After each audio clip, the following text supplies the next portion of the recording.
ভক্তি স্বরূপ কি এটাই বলছেন। খুব মন দিয়ে শুনুন, খুব তাৎপর্যপূর্ণ দেবশ্রীপাদ নারদের এই ভক্তি সূত্র। আমি বিশ্বাস করি শ্রদ্ধান্বিত হয়ে শ্রবণ করলে দুপা এগিয়ে যেতে পারবেন, এই জন্মেই পারবেন। ভক্তির সূত্রে প্রথমেই বলছেন, প্রথম সূত্র বলছেন 84টি সূত্রের, নিতাই গৌর হরি বল, হরি বল, হরি বল, নিতাই গৌর হরি বল। যদি ভিডিওটি ভালো লাগে তাহলে সাবস্ক্রাইব করে রাখুন। নতুন নতুন ভিডিওর জন্য গৌর নিতাই মিডিয়ার পাশেই থাকুন। রাধে রাধে। দেবশ্রীপাদ নারদ যিনি ভক্তি কল্পতরু, যার দর্শনে স্পর্শনে, যার শ্রীঅঙ্গের বাতাবরণে জীবের প্রেম ভক্তি লাভ হয়, সেই প্রেম কল্পতরু দেবশ্রীপাদ নারদ ভক্তি সম্বন্ধেও একটি গ্রন্থ রচনা করে গেছেন। সেই গ্রন্থটি, দিব্য গ্রন্থটির, অমর গ্রন্থটির নাম হল নারদ ভক্তি সূত্র। এই নারদ ভক্তি সূত্রে দেবশ্রীপাদ নারদ ভক্তি কল্পতরু 84টি সূত্র তিনি ভক্তি প্রতিপাদন করতে গিয়ে তিনি ব্যক্ত করেছেন। তো এক মহান আচার্য অনুভবীর কাছে জিজ্ঞাসা ছিল, 108টা সূত্র রচনা করতে পারতেন, বা তিনি আরো কম করতে পারতেন, 84 সূত্র কেন? 108টি ভগবানের নাম, 108টি স্তোত্র হতে হয় অনেক গ্রন্থে, তিনি কম বেশি না করে 84টি সূত্র কেন রচনা করলেন? সেই মহা অনুভবী কাশীর পরম বিদ্বান ভক্তপ্রবর তিনি বললেন, এই জন্য তিনি 84 সূত্র ভক্তি সূত্র রেখেছেন যে আমরা এই জীব, আমাদের 84 লক্ষ যোনি ভ্রমণ করতে হয়, আর প্রাণী থেকে প্রাণী, একুল থেকে ওই কুলে 84 লক্ষ যোনি ভ্রমণ করতে হয়। কখনো 20 লক্ষ বৃক্ষজনী, কখনো 30 লক্ষ পশুজনী, কখনো 9 লক্ষ কীর্মিকীট, কখনো 11 লক্ষ পশু পাখি। এভাবে 84 লক্ষ দুঃখময়, যন্ত্রণাময়, কর্মফলময়, বেদনাময় 84 লক্ষ জনই ভ্রমণ করতে গিয়ে জীবের সময় লাগে 2.25 কোটি বছর। কয় বছর? 2.25 কোটি বছর। তো দেবশ্রীপাদ নারদ চিন্তা করলেন, এই যে বিভিন্ন জনিতে 2.25 কোটি বছর, 84 লক্ষ জনিতে এভাবে যে ভ্রমণ করছে, যদি কেউ এই 84 ভক্তি সূত্র জীবনে গ্রহণ করতে পারে, বা ভক্তির একটি সূত্র গ্রহণ করতে পারে, 84 লক্ষ জনি ভ্রমণ সমাপ্ত হয়ে এসে গোবিন্দের স্বরূপ চরণ প্রাপ্তি হয়ে মুক্ত হয়ে যায়। এজন্য 84টি সূত্র, 84টি সূত্র রচনা করেছেন এই 84 লক্ষ জনি পরিভ্রমণ, এর থেকে নিষ্কৃতি প্রাপ্তির জন্য। দেখুন, আমরা মৃগতৃষ্ণার মতো প্রতিটি জনিতে ভ্রাম্যমান ঘুরে বেড়াচ্ছি। এই যে 84 লক্ষ জন্মের মধ্যে অন্যতম শ্রেষ্ঠ দুর্লভতর মনুষ্য জন্ম পেয়েছি, তবুও কি ভক্তির পথে এলাম? তবুও কি ভক্তিকে গ্রহণ করে জীবনে মুক্তি এবং জীবনের এই আত্মকল্যাণ, জন্মমৃত্যু জরাবেদি থেকে বেরিয়ে যাওয়ার চেষ্টা করলাম কি? দেবদুর্লভ মনুষ্য জন্ম, 11,000 বছর ধরে দেবতারা তপস্যা করলেন। অন্যান্য দেবতাদের সাথে অনেকেই তপস্যা করলেন। 11,000 বছর তপস্যান্তে ভগবান তাদের তপসাধনায়, কঠোর তপসাধনায় সন্তুষ্ট হয়ে গোবিন্দ বলছেন, দেবগণ বর চাও। বলেন আমাদের যা প্রয়োজন, আমাদের যা মঙ্গল, আপনি কল্যাণময় ভক্তবৎসল, আপনি তাই দিন, আমরা চাইতে জানি কি।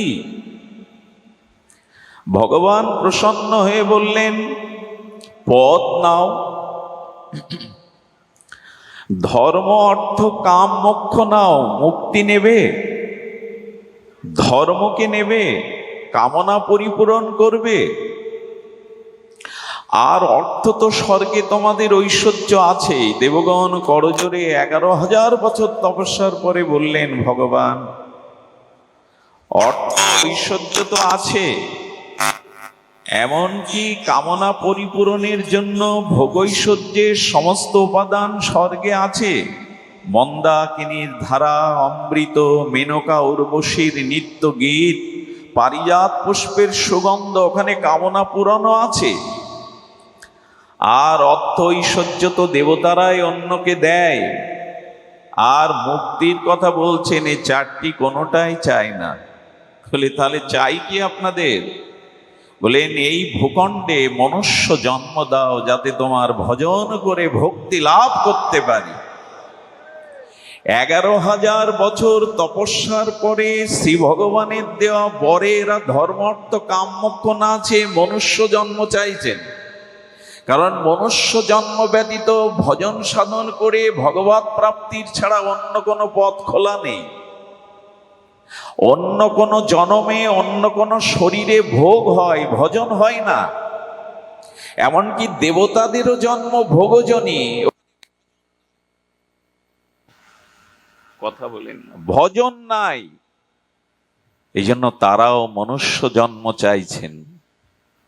তো সেই মনুষ্য জন্ম লাভ করে আমরাও কি প্রগতি ভক্তির পথে এলাম, ভজনের পথে এলাম? এ প্রশ্ন নিজের কাছে করতে হবে। আত্মসমীক্ষা চাই যে আমি করছিটা কি। কাকে বলে?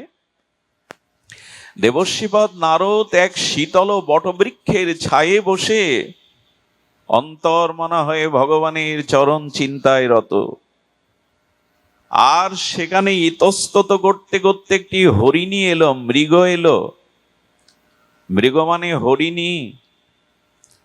আর হরিণী কি করছে? জঙ্গলের মধ্যে অতীব পিপাসায় কাতরা হয়ে তিনি জলের সন্ধানে বন থেকে ছুটে বেরিয়ে এসে তিনি মরুর বুকে এসেছেন, ধুধু বালুকাময়। সেই ধুধু বালুকাময়তে দেখছেন সূর্যের কিরণে আর বায়ু তরঙ্গে বালুতে যেন কোন সরোবরের শীতল জলের তরঙ্গ বইছে। এটা দেখা যায় কিনা বালুর দিকে তাকালে? সূর্য কিরণমালায় বায়ু তরঙ্গে মরুময় বালুতে মনে হয় যেন কোন সরোবরের তরঙ্গ বইছে। আর মৃগ, সেই হরিণী পিপাসা কাতরা হয়ে ছুটে চলেছেন পিপাসা নিবারণের জন্য। দেবর্ষিপাদের কাছে পোড়া মুখ নিয়ে ফিরে এসে বলছেন, কি গো তুমি জল দেখে ছুটলে, জল পেলে না, পিপাসা মিটল না? বললেন, দেবর্ষিপাদ জলের তরঙ্গ মনে করে, সরোবর মনে করে মুখ দিতে গিয়ে দেখি আরো অগ্নিময়, মুখটা পুড়ে গেল। আবার ইতস্তত পশ্চিম দিকে যায়, উত্তর দিকে যায়, পূর্ব দিকে যায়, ফিরে এসে বলে জল পাচ্ছি না, অথচ জলের মতো দেখাচ্ছে। ওখানে তাপ নিয়ে ফিরে আসছি। আমাদের অবস্থাও তাই। আমাদের বলাটা ভুল হলো।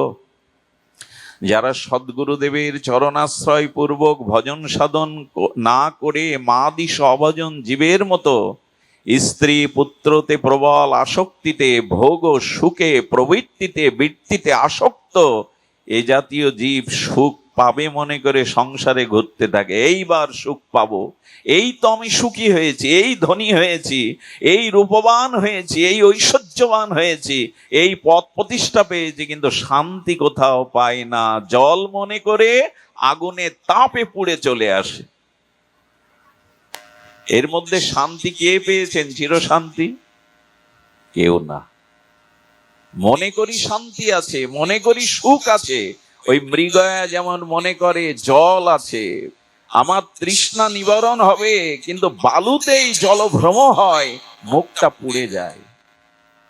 এভাবেই তো ঘুরছি শান্তির আশায়, সুখের আশায়, কিন্তু পাইনি। সন্ধ্যা নেমে আসছে, পশ্চিম দিগন্তে দিনমণি অস্তাচলে বসেছে। হরিণটি তৃষ্ণায় আরো বড় বেশি কাতর, হঠাৎ নৃত্য করতে শুরু করেছে। দেবশিবাদ বললেন, নৃত্য করছেন? বলে, আরে আপনার পেছনেই তো একটা নদী বইছে, শীতল স্বচ্ছ জলের নদী, আমি তা দেখিনি। বলেন, এই জল পেয়েছি, কিন্তু জলটা সত্যিই সে জল পেয়েছে, কিন্তু জলে মুখ দিতে গিয়ে 1 ইঞ্চি দূরে জল আর হরিণের মুখ। বৃক্ষের আড়ালে শিকারী বসেছিল, তার একটা গুলি বা বুলেটেই জলের পাশে তৃষিত মৃগ পড়ে মরে থাকলো। ছটপট করতে বলছেন, জল কাছে কিন্তু তৃষ্ণা গেল না। আমাদেরও অবস্থা তাই। আমরা এই মৃগয়ার মতো বিষয় তৃষ্ণায়, বিষয় ভোগে ঘুরতে ঘুরতে যখনই ভক্তির কথা মনে করি, এবার ভজন করব, এবার তৃষ্ণা মিটবে, মৃত্যু এসে আমাদেরকে কেড়ে নিয়ে যায়। আসে কিনা? আর ভজন করা হলো না। এই জন্য দেবশিবাদ বলছেন, 84টি সূত্র আমি দিয়েছি ভক্তি সূত্রে। এই জন্য এই 84 লক্ষ 2.25 কোটি বছর তুমি এইভাবে ঘূর্ণায়মান, জন্ম মৃত্যু জরাব্যাধিতে আক্রান্ত। এর থেকে একমাত্র মুক্তির শ্রেয় পথ হলো ভক্তিকে আশ্রয় করা। একটা কথা বলি, ভক্তি বিনা কোনো সাধনায় দিতে না রে ফল। শব্দগুলো ধ্যান দিন। ভক্তি বিনা কোনো সাধনায় দিতে না রে ফল। সব ভক্তি, সব ফল দেন ভক্তি স্বাতন্ত্র প্রবল। জ্ঞান কর্ম যোগ ধর্মে কৃষ্ণ নহে বশ। কৃষ্ণ বশ হেতু একমাত্র প্রেম ভক্তি রস। ধ্যানের দ্বারা পাবেন না, জ্ঞানের দ্বারা পাবেন না, বিদ্যার দ্বারা পাবেন না, স্বর্গের পথ পেলেও পাবেন না। আর যজ্ঞ, দান, তপস্যা, সাধ্যায়ন, ত্যাগ, বৈরাগ্য কোনো কিছুতেই ভগবৎ প্রাপ্তি হবে না যদি তার সাথে ভক্তি যুক্ত না হয়।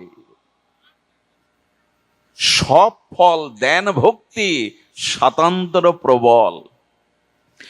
জ্ঞান বৈরাগ্য সন্তান, কিন্তু মা ছাড়া সন্তান ধারণ পালন কে করবে? মা ছাড়া কি সন্তান হয়? ভক্তি হলো জননী, জ্ঞান বৈরাগ্য তপস্যা হলো সন্তান। ভক্তি নাই তো সন্তান কোথায়? মা নাই তো সন্তান কোথায়? জ্ঞানের দ্বারা, তপস্যার দ্বারা, তীর্থ পর্যটনের দ্বারা, ঐশ্বর্যের দ্বারা, পদ প্রতিষ্ঠার দ্বারা, দেবত্বের দ্বারা পাওয়া যাবে না, যাবে ভক্তির দ্বারা। সেই ভক্তির স্বরূপ কি সেটাই এই গ্রন্থে বলছেন। ভক্তির স্বরূপ কি? ভক্তির স্বরূপটা জানতে হবে। এটা আবেগতাড়িত বিষয় নয়, শাস্ত্র সিদ্ধান্তে ভক্তির স্বরূপ আমাদের জানতে হবে। কারণ দই আর চুন, চুন পেতে রাখলে মাটির পাত্রে আর দইও পেতে রাখলে দূর থেকে দুটোই সমান মনে হয়, স্বরূপে সমান মনে হয়, কিন্তু দধি আর চুন এক কি? আস্বাদনে, মহিমায়, তত্ত্বে এক কি, কিন্তু দূর থেকে যে সমান মনে হয় সব ভক্তি নয় যা আমরা বাইরে দেখি। ধ্যান দিন, লবণের শ্বেতকণিকা আর চিনির শ্বেতকণিকা স্বচ্ছ কাচের পাত্রে রাখলে একই রকম প্রতিভাত হয়, হয় কি না? স্বচ্ছ শর্করা, চিনি আর লবণ কাচের পাত্রে এখন দুটোই সমান দেখা যায়, কিন্তু জিহ্বায় দিলে বোঝা যায় একটি লবণ আর একটি হলো চিনি। তেমন ভক্তি বাইরে দেখা যায়, কিন্তু ভক্তি স্বরূপ কি এটাই বলছেন। খুব মন দিয়ে শুনুন, খুব তাৎপর্যপূর্ণ দেবশিবাদ নারদের এই ভক্তি সূত্র। আমি বিশ্বাস করি শ্রদ্ধান্বিত হয়ে শ্রবণ করলে দুপা এগিয়ে যেতে পারবেন, এই জন্মেই পারবেন। ভক্তির সূত্রে প্রথমেই বলছেন, প্রথম সূত্র বলছেন 84টি সূত্রের, কি বলছেন? পরম প্রেম স্বরূপং।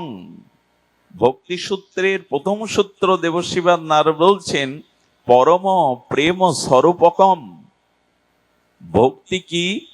শুদ্ধা ভক্তি, কেবলা ভক্তি, ভগবানের নিশ্চলা ভক্তি কি রূপ, তার স্বরূপ কি? বলে পরম প্রেমৈক স্বরূপং। ভক্তির স্বরূপ কি? পরম প্রেম।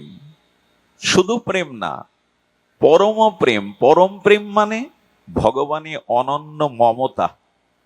আমাদের মমতা দেহের প্রতি, ভোগ সুখের প্রতি, স্ত্রী পুত্রের প্রতি, মান সম্মানের প্রতি। যখন ওই মমতাটা সমস্ত কিছু নিগড়ে এক ভগবানকে এই অনন্য মমতা দিতে পারবেন, এরই নাম ভক্তি, এরই নাম প্রেম। খুব বড় কিছু নয়, কিন্তু অনেক কঠিন। আমাদের যে ভালোবাসা, আমাদের যে মমতা আমরা ছড়িয়ে দিয়েছি। কাপড়টা জলে দিলে, ভিজালে যেমন ওই কাপড়ের সুতোর মধ্যে জলগুলো প্রবেশ করে, জল আর কাপড় আলাদা করতে গেলে নিগড়াতে হয়। জল আলাদা হয়ে গেল, বস্ত্র আলাদা হয়ে গেল। তেমন জন্ম থেকেই আমাদের হৃদয়ে যে মমতা, প্রীতি, ভালোবাসা, এটা সবাইকে দিয়ে ভাগ করে দিয়েছি। এখন ওদের থেকে নিগড়ে যদি ওই মমতা একত্রিত করে ভগবানকে দিতে পারেন, এর নাম ভক্তি। পরম প্রেম স্বরূপম, এরই নাম ভক্তি। শুনতে ভালো লাগে, কিন্তু অত সহজ না। প্রেম ভক্তি অত সহজ নয়। ভগবান জীবকে সবকিছু দিয়ে দেন, ভক্তি দিতে চান না। ভক্তি দিলে ভগবান সেই ভক্তের কাছে পরাধীন হয়ে যান। এই জন্য আমাদের মমতা ভগবানের প্রতি নাই। কিরূপ মমতা ভগবানে এলে তাকে প্রেম বলা যাবে, ভক্তি বলা যাবে? খুব সতর্ক হয়ে শুনুন। কিরূপ মমতার কথা বলছেন দেবশ্রীপাদ, যে এই রূপ মমতা তাকেই প্রেম বলবে। তবে শুনুন, মাছকে, মাছ জল থেকে আলাদা করুন।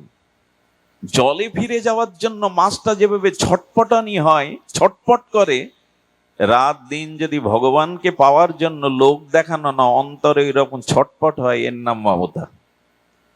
একটা একটা করে শুনুন। শুধু গড়াগড়ি দেওয়া নয়, আবেগে নাচা গাওয়া ভক্তি নয়।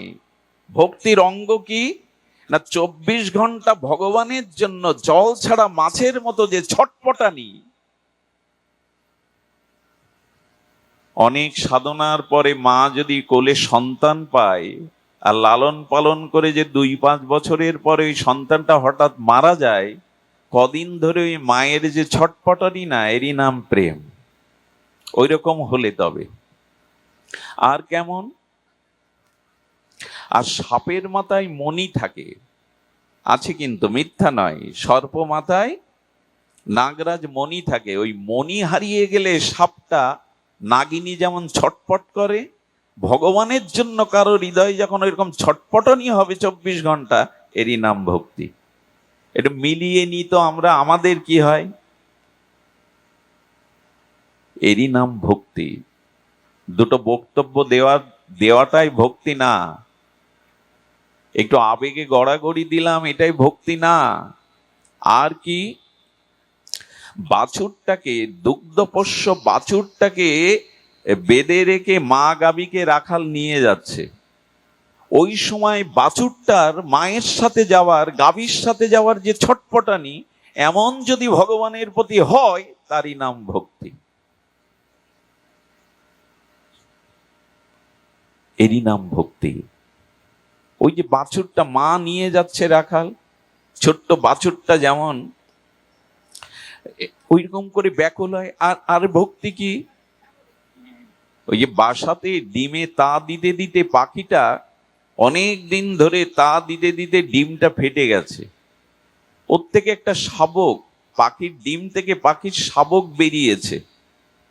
মা করেছে কি, ওই শাবকের মুখে শস্য দানা দেবে বলে খেতে উড়ে গেছে। মাকে না পেয়ে ওই ডিম থেকে সদ্যজাত শাবকটি যেমন চি চি করে মাকে খুঁজে বেড়ায়, আর্তনাদ করে, ওইভাবে ভগবানকে স্মরণ করার নামই ভক্তি। হয়তো আমাদের হয়তো নাম যজ্ঞের আসরে বিরাম কীর্তনে খুব গড়াগড়ি দিলেন, কেঁদে একেবারে জড়িয়ে ধরলেন, বাড়ি গিয়ে বাইরে গিয়ে বাদাম কিনে খায়।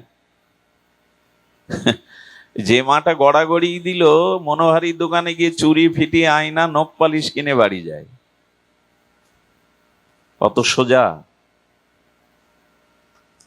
দেখুন, চোখের জল পড়াটা ভক্তি, তবে কখন? চোখের জল দুই প্রকার, এক বিষয়শ্রু আর এক প্রেমশ্রু। আসলে এই তত্ত্বগুলো এখন আমরা শুনতে চাই না। তত্ত্ব না জানলে কিন্তু রানা প্লাজার মতো ভেঙে পড়বে, যে ভিত ভালো না করলে ওপরের বিল্ডিংটা ভেঙে পড়বে। তত্ত্ব না জানলে শুধু লীলা কথায় ভাসলে কিন্তু ভেঙে পড়বেন একদিন। আগে ভিতটা ভালো করুন, আগে তত্ত্বটা জানুন, ভক্তি কাকে বলে।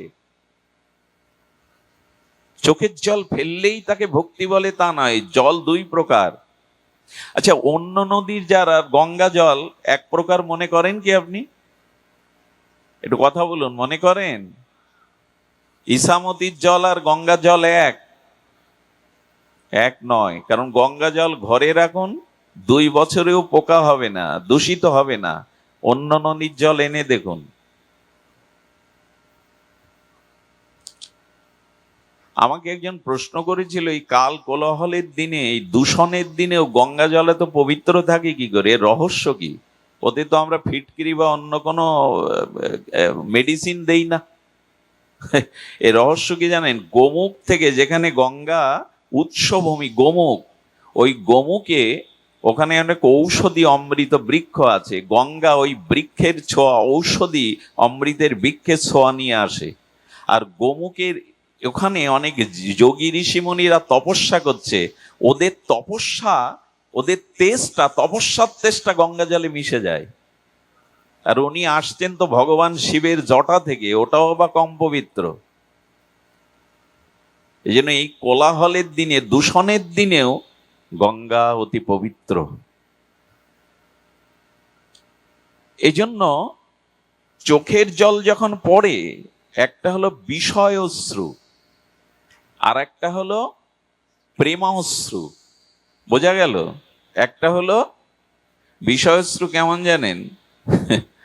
একবার নিমাই সন্ন্যাস পালা কীর্তন করছে এক কীর্তনিয়া। এখন ওই কীর্তনিয়ারা খুব ভাবাবেশে নিমাই সন্ন্যাসটা বিরহের, ওই যে মাকে প্রণাম করছে আর বললেন, মা, পরের মাকে মা বলবো, আর তোমায় মা বলবো না। হে গর্ভধারিণী মা, আর তোমাকে সচিমা বলে ডাকবো না, পরের মাকে মা, এইসব বলছে। আর এক বুড়ি খুঁটি দড়িয়ে জোরে কাঁদছেন। তো বলেন, এই বুড়িটা এত কাঁদে কেন? কীর্তনিয়া এক সেবককে বলছে, ওই মার কাছে সন্ত, ওনার এত ভক্তি, এত কাঁদলেন উনি। বলেন, মা কাঁদছো কেন? বললো, আমার ছেলে আমাকে মা বলে ডাকে না, গলা ধাক্কা দিয়ে বের করেছে। এই কথা শুনে, লীলা শুনে, নিমাইয়ের মা ডাক শুনে আমার ওই কথা মনে পড়ে কাঁদছি আমি। এটা ভগবানের কান্না? রাধাকুণ্ডে একবার পাঠ হচ্ছে, বুঝলেন তো? পাঠটা তত্ত্বের উপরে, পাঠটা বিরহ রসের উপরে না, তত্ত্বের উপরে পাঠে তো কেউ কাঁদে না। এক বুড়ি দুলে দুলে কাঁদছে। গুরু মহারাজ বলছেন পাঠের শেষে ওই বুড়িকে ডাকতো, ও বুড়িমা, হচ্ছে তো তত্ত্বের পাঠ, এত কাঁদছো কেন তুমি শুরু থেকে? কিছু মনে করবেন না, গুরু মহারাজ এই কথাটি বলেছিলেন। বুড়ি বলছে, আমার একটা ছাগল মারা গেছে তাই কাঁদছি। বলে, ছাগল মরার সাথে এখানে কান্নার সম্পর্ক কি? আসলে যিনি পাঠ করছিলেন তার মুখে ওই ছাগলের মতো কিছু দাড়ি ছিল, ছোট ছোট দাড়ি। ওই যখন নাড়াচ্ছেন পাঠ করতে করতে, ওর ওই সেই ছাগলের কথাই বারবার মনে পড়ছে। এই কান্নাকে কি বলবেন? এটা এটা প্রেমশ্রু নয়, এটা মায়ার অশ্রু। প্রেমশ্রুটা শীতল হয় আর বিরহের অশ্রুটা তপ্ত হয়। এটা দেখবেন বিরহ অশ্রুটা তপ্ত হয়। এই জন্য তত্ত্ব জানুন যে ভক্তি কাকে বলে। দেবশিবাদ নারদের কথা শুনুন, আমরা ভক্তির মহিমা শুনবো, তার আগে তত্ত্বটা জেনে নেই। নারিকেলের ভেতরে যেতে গেলে শক্ত আবরণ ভেদ করতে হবে, যা সবাই পারে না। আম গিয়ে গাছে যে কোনো পাখি খেতে পারে, নারকোল পারবে না। নারকোলের শক্ত আবরণ তুলতে হবে, ওর পরে মালাটাও শক্ত, ওটাও ফাটতে হবে, তারপরে ওর মধ্যে জল, সে তো শুভ্র। ওই নারিকেলের ওর থেকে আপনি নাড়ু কত কি করতে পারবেন, ভেতরে যেতে হবে আপনাকে, বাইরের আবরণ ভেদ করে। ভক্তি কাকে বলে? ভক্তি বলে সতী নারী পতি বিদেশে গেলে যেমন নিজেকে আর পরিপাটি করে সাজায় না, বেড়াতে যায় না, আভরণ পরে না, রাত দিন তার সেবার চিন্তায় বিরস বদনে থাকে, ভগবানের জন্য যখন আপনার ঐরূপ দশা হবে, এর নাম ভক্তি। চাতক যেমন গঙ্গার জল, সরোবরের শীতল স্বচ্ছ জল পান করে না, মেঘ দেখলেই মেঘের দিকে চেয়ে থাকে কখন আকাশ থেকে বৃষ্টি নামবে, বৃষ্টির জল ছাড়া মরে গেলেও অন্য জল পান করবে না। ভগবানের স্মৃতি ছাড়া, ভগবানের নাম রূপ লীলা ছাড়া এই বিষয় রাজ্যে পান করে না, চাতকের মতো। এর নাম ভক্তি। আর কত বলা যায়?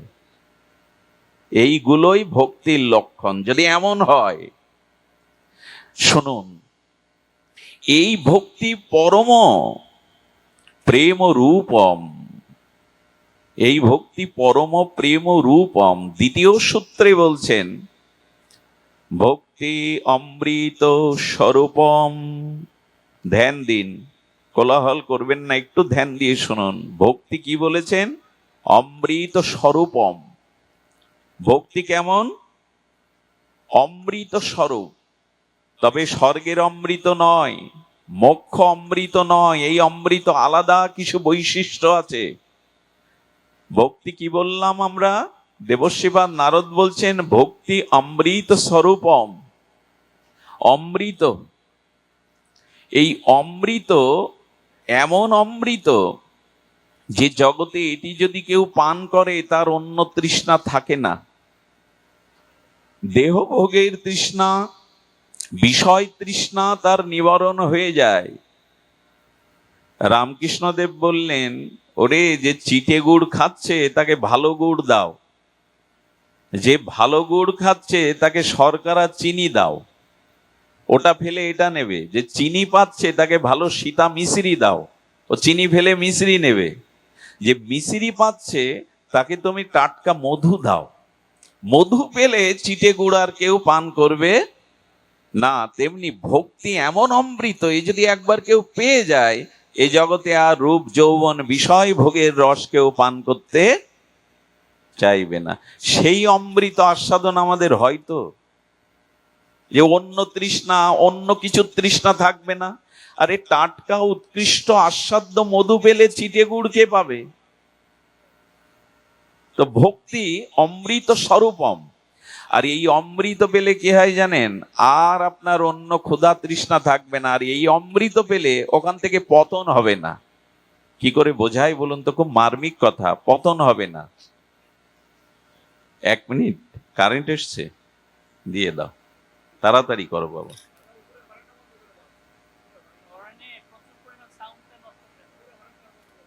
সাউন্ডটা ঠিক। জয় শ্রী রাধে। আমরা শ্রবণ করি এই অমৃতকেও পান করলে অন্য তৃষ্ণা থাকে না। এই পদ এমন একটি পদ, এমন একটি আস্বাদন। একটু ধ্যান দিন। আচ্ছা, বাংলাদেশের সর্বোত্তম পদ কোনটা? প্রশাসনের রাষ্ট্রপতি পদ, এই তো, কি প্রধানমন্ত্রী পদ। কিন্তু 5 বছর পরে যখন রাষ্ট্রপতি বিদায় নেয়, তখন তার নামের আগে কি লেখা হয়? ভূতপূর্ব রাষ্ট্রপতি বলা হয় কিনা?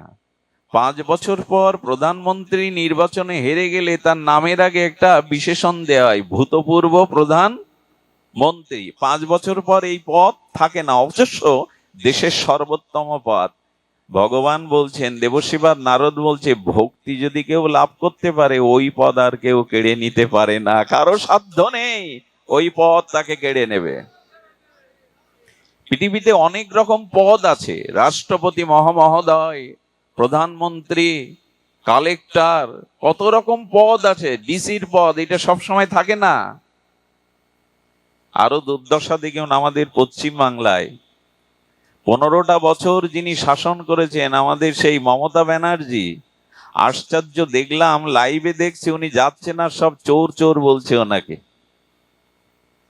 15 বছর প্রচন্ড প্রতাপে উনি শাসন করেছেন এই পশ্চিম বাংলাকে। এরপরে ডিম ছোড়া হচ্ছে, যারা একদিন সর্বভারতীয় পদে প্রতিষ্ঠিত তাদের ডিম ছুঁড়ে মারা হচ্ছে, চোর বলা হচ্ছে। তো এই পদ পেয়ে আপনার জীবনের শান্তি কোথায়, স্থায়িত্ব কোথায়? দেবশ্রীপাদ বলছেন, ভক্তির অমৃত পদ যে পায় এই পদ ব্রহ্মাও কেড়ে নিতে পারে না, এই পদ থেকে তার চ্যুতও হয় না। ভক্তিকে চাও।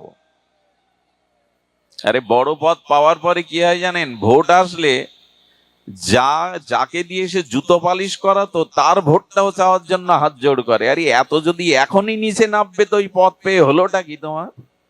এখনই যদি এই নিচে নামবে ওই পদ পেয়ে হলোটা কি? বলেন, কেউ যদি ভক্তি লাভ করে দেবতা ঋষিমুনিরা এসে তাকে স্তব করে, বন্দনা করে। আচ্ছা বলুন তো, ভূতপূর্ব রাষ্ট্রপতি, ভূতপূর্ব মহন্ত মহারাজ, ভূতপূর্ব প্রধানমন্ত্রী, ভূতপূর্ব স্বরাষ্ট্রমন্ত্রী, সব পদ ভূতপূর্ব হয়ে যায়, জেলে যেতে হয়, পালাতে হয়। ধ্রুব মহারাজ হয়েছিলেন, প্রহ্লাদ মহারাজ হয়েছিলেন, এদের নামে কেউ ভূতপূর্ব ধ্রুব বলে কি? কেউ বলে? ভূতপূর্ব প্রহ্লাদ মহারাজ, ভূতপূর্ব ধ্রুব মহারাজ বলে কি? যদি কেউ ভগবানের শ্রদ্ধা ভক্তি লাভ করে, এ অনন্ত বিশ্ব ব্রহ্মাণ্ড ধ্বংস হলেও, মহাপ্রলয় হলেও ভক্তির পথ কখনো নষ্ট হয় না, ভক্তির পথ কখনো স্খলিত হয় না। আরে চাইতে হয় বড়টাও চাও, চাইতে হয় বড়টা চাও, যে পথ কখনো নষ্ট হয় না, ধ্বংস হয় না। আমরা ছোট চাই, এই জন্য আমাদের দুঃখ। যা থাকে না, যা বিনাশ হয়ে যায়, যা পতন হয়, আমরা তাই চেয়ে বেড়াচ্ছি। ভগবানের চরণে শুদ্ধ ভক্তি চাইলে এই পথ কেউ কেড়ে নিতে পারে না। 5000 বছর নয়, কত যুগের কথা।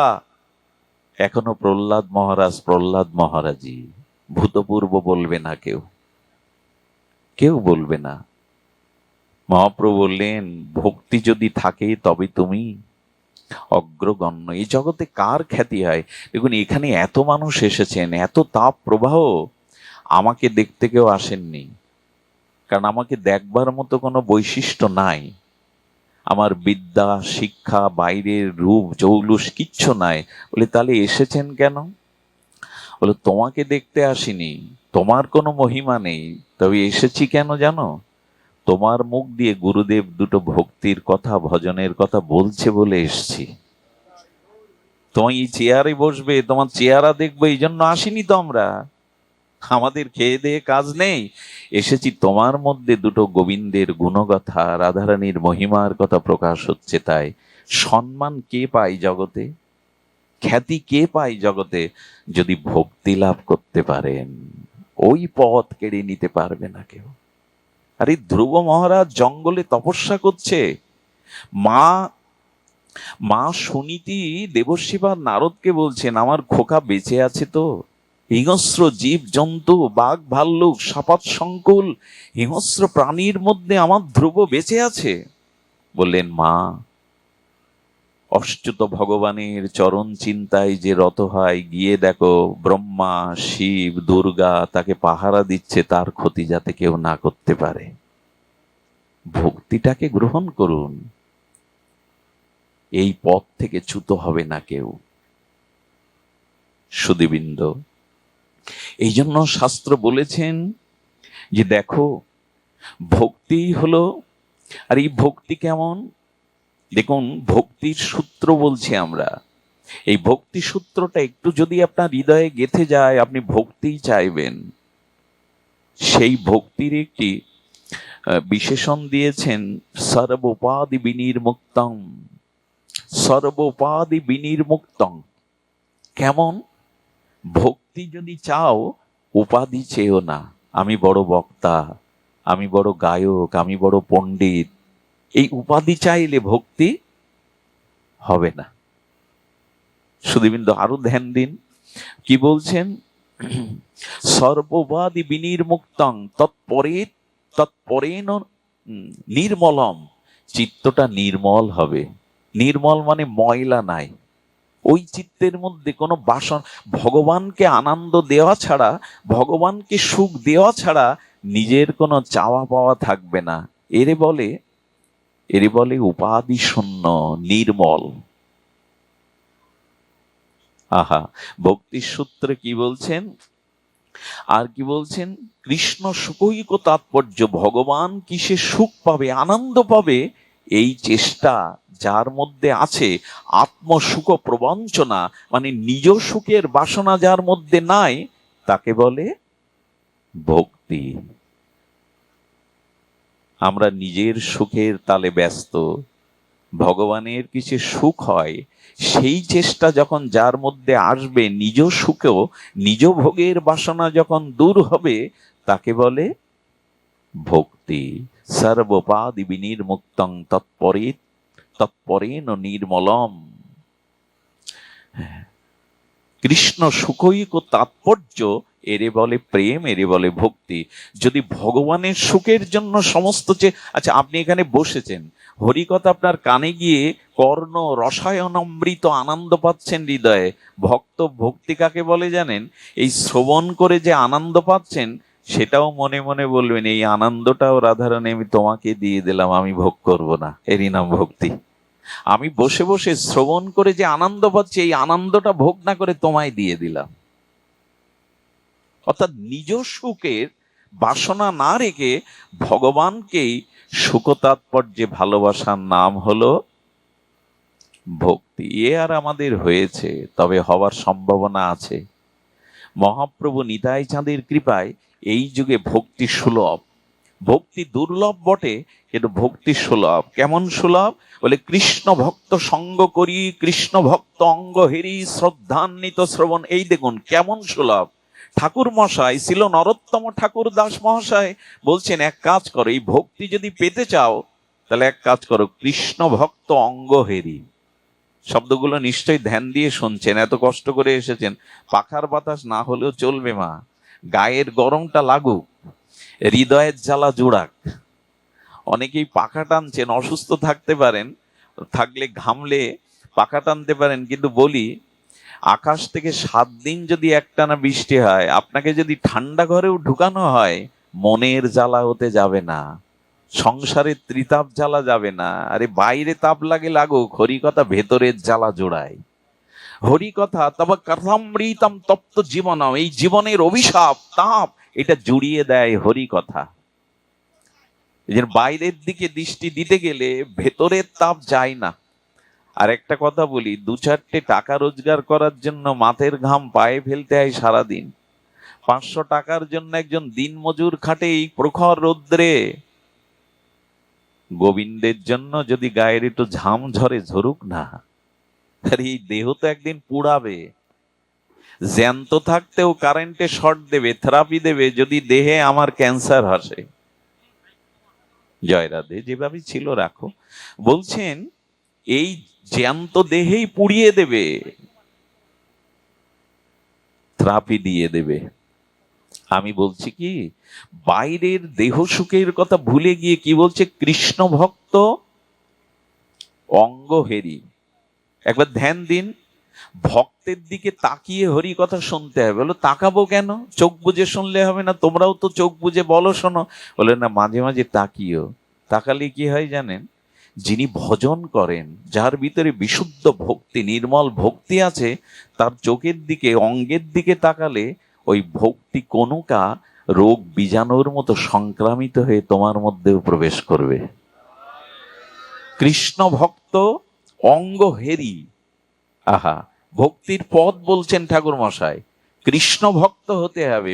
আমার মতো বিষয়ই না, যিনি প্রকৃত হৃদয়ে ভক্তি লালন পালন করেন, যার হৃদয় গঙ্গায় ভক্তি প্রবাহ তরঙ্গ বইছে, ভগবানের নাম রূপ লীলা স্মরণ বইছে, ওই জাতীয় ভক্তের অঙ্গকে হেললে অর্থাৎ চোখে দেখলে ভক্তি সংক্রামিত, দেখাতেও ভক্তি হয়।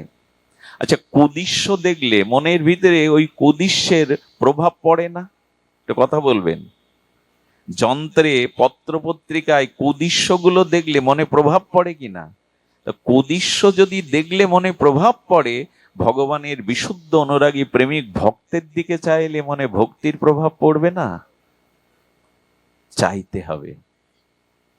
কৃষ্ণ ভক্ত অঙ্গ হেরি, আর কি বলছেন, শুধু অঙ্গ হেললে হবে না, কৃষ্ণ ভক্ত সঙ্গ করি, তার সঙ্গ করতে হবে। সঙ্গ মানে আসক্তি, সঙ্গ করলে ওইটা সংক্রামিত হবেই। ছোটবেলায় দেখতাম একটা খাতার উপরে, শুভ্র সাদা কাগজের উপরে একটা 10 পয়সা দিয়ে, উপরে একটা 10 পয়সা দিয়ে ঘষা দিতাম। রং নেই, তুলি নেই, শিল্পী নই, তবু অঙ্কিত হয়ে যেত কিনা? যেত কিনা? মনে পড়ে? অনেকেই করেছেন এটা। তো রং নেই, তুলি নেই, সাদা কাগজে পয়সার পরে পয়সা ওপর দিয়ে ঘষা দিলে যদি ওটা স্পষ্ট অঙ্কিত হয়ে যায়, কৃষ্ণ ভক্ত অঙ্গহেরি, কৃষ্ণ ভক্ত সঙ্গ করলে তার মনের ভক্তির জীবাণু সংক্রামিত হয়ে আপনার মধ্যেও প্রকাশ ঘটবে। সঙ্গ করুন। আর একথা বলি, যে যেমন যার সঙ্গ করে তার ভিতরে তেমন অনুভূতি, রঙ্গ, ভাব প্রকাশ হয়। এই জন্য সঙ্গের ব্যাপারে একটু সতর্ক থাকতে হবে। কৃষ্ণ ভক্ত সঙ্গ করি। আর কি বলছেন? ভক্তির পথ কি, কিভাবে ভক্তি পাবেন? শ্রদ্ধান্বিত শ্রবণ কীর্তন। এইবার কৃষ্ণ ভক্তর দিকে তাকালেন, কৃষ্ণ ভক্তের সঙ্গে বসলেন, এবার শ্রদ্ধান্বিত হয়ে ভগবানের গুণগাথা শ্রবণ করুন। দেখুন, এখানে এসেছে আমরা সবাই পাবো না। এই ভগবত ভক্তির আমাদের ভিতরে যে প্রীতি, অনুরাগ, নিষ্ঠা, রুচি আসবে না। বলেন শ্রদ্ধান্বিত শ্রবণ কীর্তন। তুমি শ্রবণ করতে এসছো, কিন্তু শ্রদ্ধান্বিত হয়ে শ্রবণ করছো তো? চোখ একবার প্যান্ডেলের দিকে যাচ্ছে, কত লোক এসেছে সেই দিকে যাচ্ছে, বারবার মনে করছি কটায় শেষ হবে, গাড়ি পাবো কিনা। হলো না। আসলে 24 ঘন্টা বৃষ্টি হয়েছে, কিন্তু উঠানে যে মাটির ঘরটা ছিল, ঘরটা তুলে দেখি ওর মধ্যে শুকনো। বলে 24 ঘন্টা বৃষ্টি হলো, মাটির ঘর ভেতরে শুকনো কেন? বললো উপুড় হয়ে পড়েছিল। আমাদের ওইটার অভাব। অনেক জন্ম শোনা অভ্যাস না তো, ঘুম আসে, অলসতা আসে, গরম পায়, কষ্ট অনুভব হয়। শ্রদ্ধান্বিত শ্রবণ কীর্তন, যদি শ্রদ্ধাযুক্ত হয়ে শ্রবণ করতে পারো, পরীক্ষার জন্য, এই বক্তার কথা অনেক শুনেছি, দেখি তো কেমন বলে, এরকম পরীক্ষার জন্য নয়, শ্রদ্ধান্বিত হয়ে শ্রবণ করতে হবে। এইটার অভাব আমাদের। আর এই পুকুরে মাছ আছে, আপনিও ভালো মৎস্য শিকারী, আপনি ছিপ পেতেছেন, কিন্তু সারাদিনে মাছ খুদও দেয়নি, মাছ পাওয়া তো খুদও দেয়নি। তার কারণ কি জানেন? বড়শির আগায় চারটা দেননি। খুদ দেবে তো? মাছ ধরতে পারবেন তো? কোন সুন্দরী রমণী, দেখতে খুব সুন্দর, বিশ্ব সুন্দরী, আবার সে অষ্টাদশী, 18 বছরের, আবার সে অলংকার পরেছে, কিন্তু অঙ্গে কোনো বস্ত্র নাই, তাকে সম্মান করবেন তো? ধিক্কার দেবে মানুষ। হোক সুন্দরী, হোক যুবতী, হোক শালঙ্করা, সোনার অলংকার পরা, তেমনি শাস্ত্রে বলছে শ্রদ্ধাই যদি না থাকে তো বস্ত্রহীন যুবতীর মতো, চারহীন বর্ষির মতো, আর কেমন জানেন? লবণহীন তরকারির মতো। এত কিছু রাঁধলেন, লবণটা দিলেন না, কর্তাবাবু খাবে তো? 14 গোষ্ঠী উদ্ধার করে দেয় একদিন লবণ না দিলে। এই যদি না দেয় মায়েরা, বাবারা, তাদের উপর বকবেন না। তাড়াতাড়ি করতে গিয়ে আপনার সেবার জন্য দেয়নি, এদের গালি দিয়েন না, উঠে যেয়েন না। একটা বুদ্ধি শিখিয়ে দিই বাবাদের, কখনো যদি লবণ না দেয় বা অতিরিক্ত বেশি দেয়, ওই দিন হাসি মুখে সেবা পেয়ে বলবেন আজ খুব ভালো হয়েছে, উঠে যাবেন, কারণ ওইটাই তো পরে পাবে সে। পেতে গিয়ে তখন বলবে আশ্চর্য, এই মানুষটার এরকম পরিবর্তন কি করে হলো, আজ তো গালি দিল না, ভাবমা তুলল না। আসলে তার বিবেক ফিরে পরে তার ভুল কম হবে ওই কারণে। মাঝে মাঝে কিছু বলতে নাই, চুপ হয়ে ধৈর্য ধরতে হয়, ওর ফল হয় ভালো। আচ্ছা, বাগান লাগালেন, ফল ও ফুলের বাগান লাগালেন, কত যত্ন করলেন, কিন্তু ফলও হয় না, ফুলও ধরে না, সেটি কি ফুলের বাগান? আগাছা ছাড়া কিছু বলবেন? তেমন শ্রদ্ধা যার নাই, তার এই যে ভাগবতে আসা, এই যে শ্রবণ কীর্তন করা, এটা হস্তি স্নানের ন্যায়। হাতি স্নান করে, বাবা করলি কেন স্নান? ধুলো গুলো ধুয়ে গেল, ও স্নান করে আগে ধুলায় গড়ায়, আর কাদামাক্ত কদ্দমাক্ত হয়ে, এই স্নানের মানেটা কি? আজ আমরা অনুষ্ঠান করছি, যাগযজ্ঞ করছি, কিন্তু শ্রদ্ধার অভাব। 24 ঘন্টা বৃষ্টি, ঘরের মধ্যে শুকনো, উপর হয়ে পড়েছিল। শ্রদ্ধা চাই, শ্রদ্ধান্বিত শ্রবণ কীর্তন। ঠাকুর মশার এই বাণী না, মহামন্ত্র।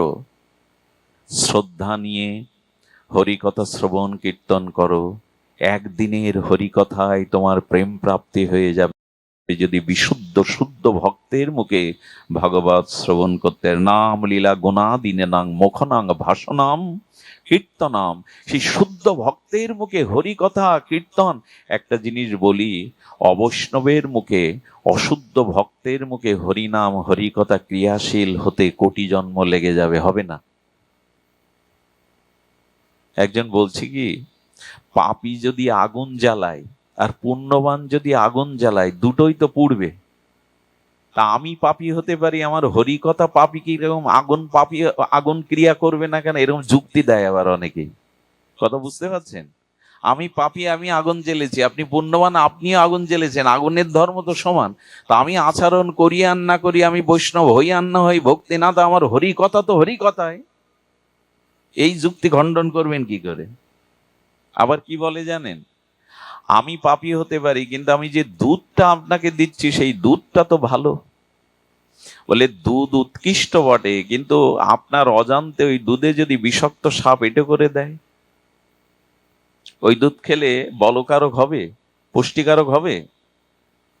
যাদের ভিতরে সদাচার নাই, যাদের ভিতরে আচরণ নাই, শুদ্ধা ভক্তির অনুশীলন নাই, কোন জন্মের কোন ভাগ্যে মুখস্থ শক্তির দ্বারা শ্লোক মুখস্থ করে আমার মতো ঘন্টার পর ঘন্টা আপনাদের বসিয়ে মোহিত করে, বললেন না, তার মুখে হরিকথা শোনা আর বিষ উচ্ছিষ্ট দুগ্ধ পান করার সমান। আমি বলছি না, পদ্মপুরাণ বলছেন, অবৈষ্ণব মুখোদ গিরিনাং পুত হরিকথামৃতম শ্রবণাং নৈব কর্তব্যং যথা সর্পসৃষ্ট দুগ্ধ পয়।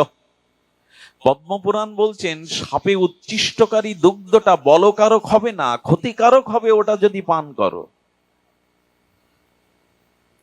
এই ওখানে কারা মোবাইল দেখছে? এই বাচ্চা, এই ওখানে দাঁড়িয়ে কথা বলছে, এই কোন থেকে সরে দাঁড়াও। বোধ নেই, সনাতন হিন্দু যুবক হয়ে মোবাইল আর হাসতে কথা বলছে। এই হলো দশা। সুধীজন, এসব দেখলে কষ্ট হয়। 9 বছর থেকে, ছোটবেলা থেকে এই দৌড়াতে দৌড়াতে নিজের অস্তিত্ব সংকটে, ডাক্তার বলে আপনাকে 8 ঘন্টা ঘুমাতে হবে, বাঁচবেন না আপনি। এই ছুটে চলা রাত দিন, তারপরেও দেখি এই ধর্মের মানুষ হয়েও যখন অন্তত হরি কথা, এখানে পরিবেশটা দেখুন, কিন্তু রং চঙের কিছু নাই। এখানে বসেই মোবাইল ঘুরছি, ওইটাই পার করবে, ওটাই আমাকে উদ্ধার করবে। কৃষ্ণ তো শয়নের সময় বাঁশি বুকে রাখতো, আমরা ওটা এখন বুকের মধ্যে রাখি ঘুমাবার সময়, ওটা ছাড়তে পারি না। সুধীজন, ভক্তির কথা বলছিলাম, কিন্তু সেই ভক্তির কথা বলতে গিয়ে সূত্রটা বললাম, পাবেন কি করে? শুদ্ধ ভক্তের মুখে হরিকথা হরিনাম শুনতে হবে।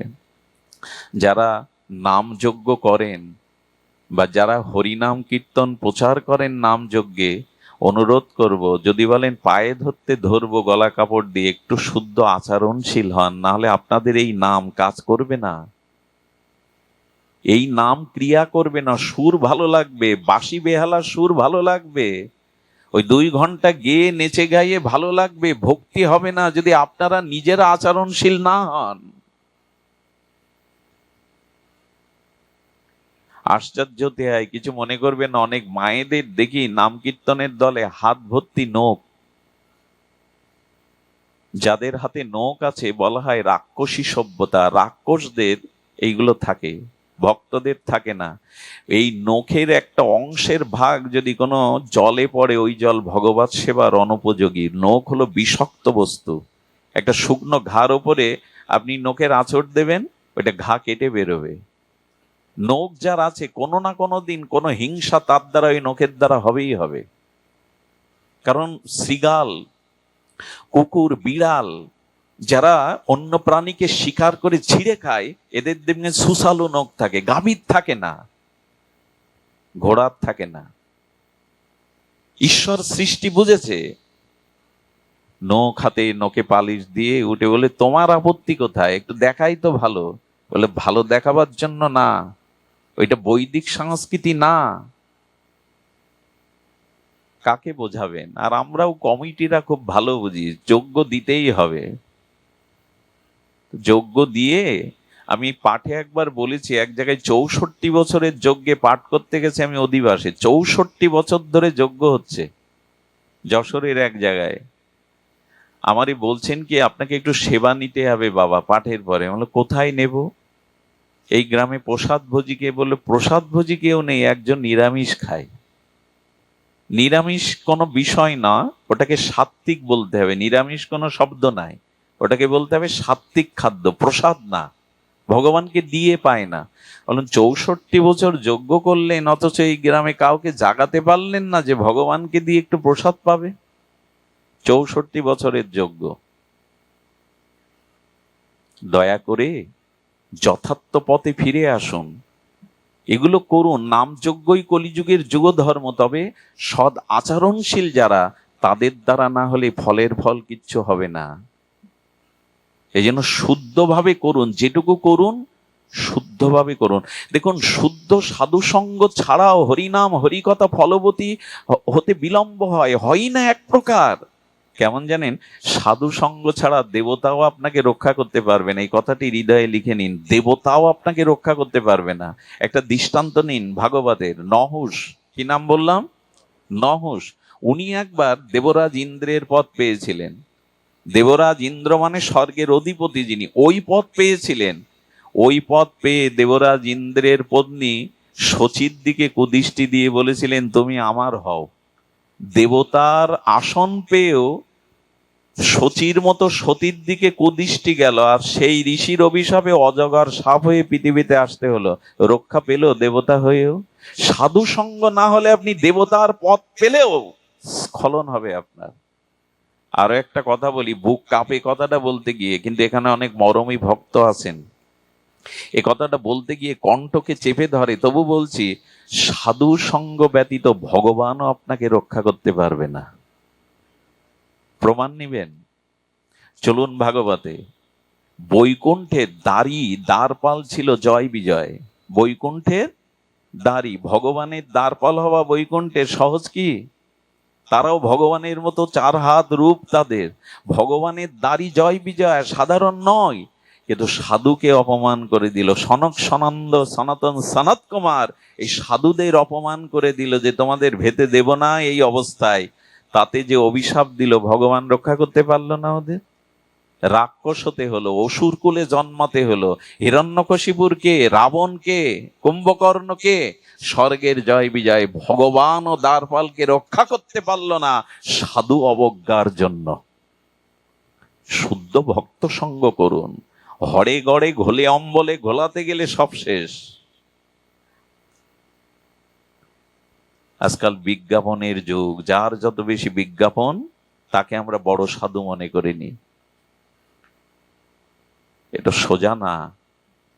এই জন্য দেবতা ভগবানও রক্ষা করবে না যদি শুদ্ধ সাধু সঙ্গ আপনার জীবনে না হয়। একটাও প্রমাণ দেখাতে পারবেন না ভক্ত সঙ্গ করে কারো পতন হয়েছে।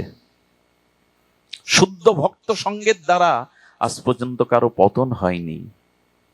এই জন্য দয়া করে যেটুকু করুন একটু শুদ্ধভাবে করুন।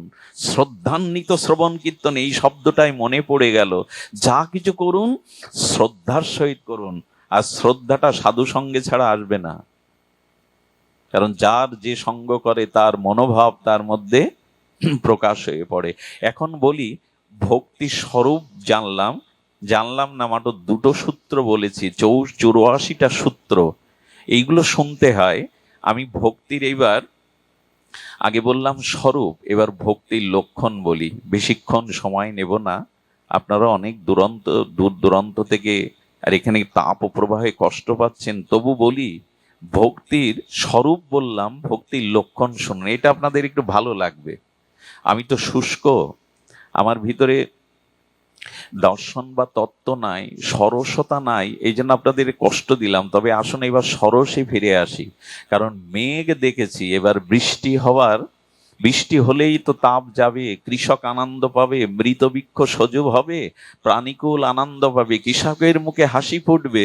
তবে এখন নয়, বর্ষাকালেই বৃষ্টি হলে এটা হয়। তো আসুন আমরা এবার ভক্তির লক্ষণের লীলায় যাই। ভক্তির লক্ষণ কেমন? যার ভিতরে ভক্তি এসছে তার লক্ষণ শুনুন। তার লক্ষণ হলো তিনি কি চাইবেন। মাধব, ভক্তমাল চরিত্রে মাধব এই ভক্তের চরিত্র শুনুন। ইনি কি করতেন জানেন? ভগবানের প্রসাদ ছাড়া অন্য কিছু পেতেন না। উনি রণসর বলে রানসর বিগ্রহ আছে। এই রণসর বিগ্রহ এমন জাগ্রত, প্রতিদিন 56 ব্যঞ্জন দিতে হতো। খুব ধ্যান দিন, 56 ব্যঞ্জন ভগবানকে দিতে হতো, উনি পুরোটাই সেবা নিতেন। বলে তাহলে অন্যরা কি নিত? যে সেবা লাগাতো সেবক, বলে সে আবার রন্ধন করে ওই ভগবানের উচ্ছিষ্ট যা অল্প পড়ে থাকতো ওতে দিয়ে তাই পেতেন। 56 ভোগ প্রতিদিন পেতেন রণসর বিগ্রহ। ওইখানে একদিন ভক্ত মাধব উপস্থিত হয়েছেন, আর উনি তো প্রসাদ ছাড়া পান না। গোবিন্দকে 56 ভোগ, রণসর বিগ্রহকে 56 ভোগ লাগানো হয়েছে। শুনুন ভক্তির কি গরিমা, ভক্তির কি মহিমা, ভক্তির কি লক্ষণ। ভগবান চিন্তা করছে আজ মাধব আমার দুয়ারে, আমি পাওয়ার পরে ওই পূজারি সেবক ও তো রান্না করে এই একটু মিশিয়ে দেবে, ওই প্রসাদ তো পাবে না, ও তো আমার প্রসাদ পাবে। কিন্তু আমার লক্ষণ হলো 56 ব্যঞ্জন আমি নিজে পাই। ভগবান পেতে পেতে 5টা ভোগের পাত্র আঁচলে লুকিয়ে রেখেছে। দেখুন ভক্তি ভগবানকে কতটা বিবশ করে। ভগবান বললেন আমি ভক্তের পেছনে ছুটি। এই দেখুন তার দৃষ্টান্ত, ভক্তির বশ কিভাবে ভগবান 5টা আঁচলের তলে লুকিয়ে রেখেছেন। সেবার পাত্র তুলতে গিয়ে দেখে 5টা নাই, সেবক দেখছে 5টা নাই। ভগবানের সাথে এরা কথা বলেন, সাক্ষাৎ বিগ্রহ প্রসাদ চেয়ে খায় মদন গোপালের মতো, মদন মোহনের মতো। সনাতন গোস্বামী বলছে, ও সনাতন, একটু শাক দিয়েছ বৃন্দাবনে, লবণ দাওনি, তা পাবো কি করে? সনাতন গোস্বামী বলছেন আজ লবণ চাইবে, কাল ঘি চাইবে, ওই করার জন্য সব ছেড়ে বৃন্দাবনে ভজন করছি। ও মুখের স্বাদ, জিহ্বার স্বাদ, এখানে বড় লোকের বাড়ি যাও, ওইখানে সব দেবে, আমার কাছে এটাই পেতে হবে তোমায়। এরা ভগবানের সাথে এদের অভিন্নতা, এই ভক্তির স্তর এইখানে। তখন পূজারি বলছে 5টা পাত্র কি হলো? এখানে তো কেউ ঢোকেনি, দরজা বন্ধ করা। এখন ওই প্রসাদের থালিগুলো বাইরে এনে নিজে রান্না করছে, দেখে মাধব দুয়ারে দাঁড়িয়ে। গোবিন্দকে গিয়ে বলছে, প্রভু মাধব তো তোমার প্রসাদ ছাড়া এক কণাও পাবে না, আজকে কি করব, দুয়ারে মাধব দাঁড়িয়ে। রণছোড় ভগবান বলে বসলেন, ওরে আমি সব জানি, যে 5টা পাত্র তুই খুঁজছিস ওটা আঁচল তলে আমি লুকিয়ে রেখেছি মাধবের জন্য। আমার অঞ্চল থেকে নিয়ে মাধবকে এই প্রসাদ লাগা। বলছে কোথায় বসাবো? বলে আমার কাছে নিয়ে আয় মাধবকে। ভক্তি ভগবানকে কতটা বিবশ করতে পারে। মাধব মন্দিরে গিয়ে প্রণাম করার পরে বলছে, মাধব বসো। বলো মন্দিরে বসবো কেন? বলে তোমার জন্য আমি পাত্র না আঁচল তলে লুকিয়ে রেখেছি, চুরি করেছি, এটা তুমি পাও। বলে মন্দিরে প্রসাদ পেতে নেই? বলে অনেক দিনের স্বাদ, ভক্ত আমাকে প্রসাদ পাইয়ে কি আনন্দ পায়, আমি ওই আনন্দ চাই। যে ভক্তকে সেবা করিয়ে কি আনন্দ হয়, আমি ওই স্বাদ চাই। তুমি এখানে বসেই পাও, এখানে বসেও পাও, বাইরে যেতে হবে না তোমায়, এখানে বসে পাও। মাধব বিবশ হয়ে ভগবানের সেই লুকিয়ে রাখা পাত্রে আজ প্রসাদ পাচ্ছেন। গোবিন্দ নয়ন ভরে ভক্তের সেবা দর্শন করে নিজেকে ওর যখন আসমন করবে, জল কোথায়? ঠাকুরের সেবা দিতে গেলে রণছড় মন্দিরে 5টা পাত্রে গঙ্গার জল রাখতো। বললেন, মাধব গঙ্গা জল রাখা আছে, এই দিয়ে আচমন করো। বলে মন্দিরে আচমন করব গঙ্গা জল দিয়ে? বলে হ্যাঁ গো, গঙ্গাও পবিত্র হয় তোমার মতো ভক্তের ছোঁয়া পেলে, গঙ্গাও শুদ্ধ হয় তোমার মতো ভক্তের ছোঁয়া পেলে, গঙ্গাও নিজেকে পবিত্র জ্ঞান করে তোমার মতো ভক্তের ছোঁয়া পেলে। মাধব এই গঙ্গা জল দিয়ে আসমন করো। সাধু যদি, প্রকৃত ভক্ত যদি আসমন করে, ওই জল পড়ে থাকে, একবার একটি গাভী এই সাধুর অধরামৃত, সাধুর উচ্ছিষ্ট হাত ধোয়া এই অধরামৃত জল পেয়েছিলেন। রাধারানী এত সন্তুষ্ট হয়েছিলেন, পরকালে তাকে রাজকুমারী করে জন্ম দিয়েছিলেন। গঙ্গা জলও পবিত্র হয় যদি সাধুর স্পর্শ পায়। মাধবকে এইভাবে পাওয়ালেন।